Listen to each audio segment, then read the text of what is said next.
और अक़लियती उमूर के वज़ीर मुख्तार अब्बास नक़वी ने हुजूमी तशद्दुद पर क्या कुछ कहा, ये सुनते हैं। कोई भी क्रिमिनल घटना देश के किसी भी हिस्से में हो, उसके खिलाफ सख्त से सख्त, कड़ी से कड़ी कार्रवाई होनी चाहिए और जहां पर भी हुई है वहां पर कार्रवाई की गई है और हुई है, नंबर 1। नंबर 2, इसको मुल्क भर में ऐसी घटनाएं हो रही हैं, ऐसा बढ़ा चढ़ा करके पेश करना भी देश के हित में नहीं है। जब आप ऐसी बातें कहते हैं तो अमेरिका की कोई एजेंसी हमारे मुल्क पर सवाल खड़े करती है।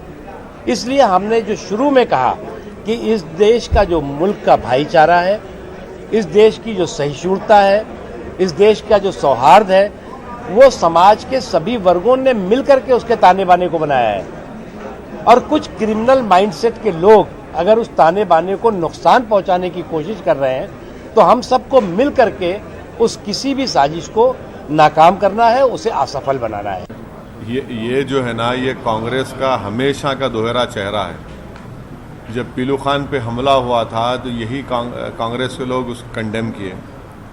सारी दुनिया जानती है कि पीलू खान को मारा गया, पीटा गया, जिसकी वजह से गौरक्षकों ने उनको मारा, उनकी मौत हुई।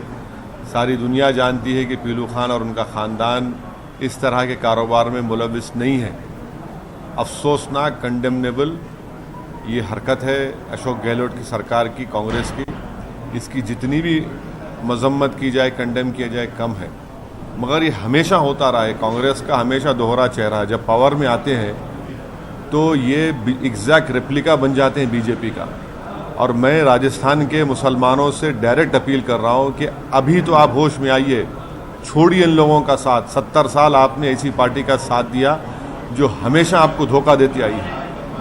जब अपोजिशन में रहते हैं तो आप लोगों से मगरमच्छ के आंसू बहाते हैं, और जब जैसा उनको सत्ता मिलती है तो जो काम बीजेपी मुकम्मल नहीं करी उस काम को मुकम्मल करते हैं। तो कम से कम अब मैं उम्मीद करता हूँ राजस्थान के मुसलमान कांग्रेस का साथ छोड़ेंगे।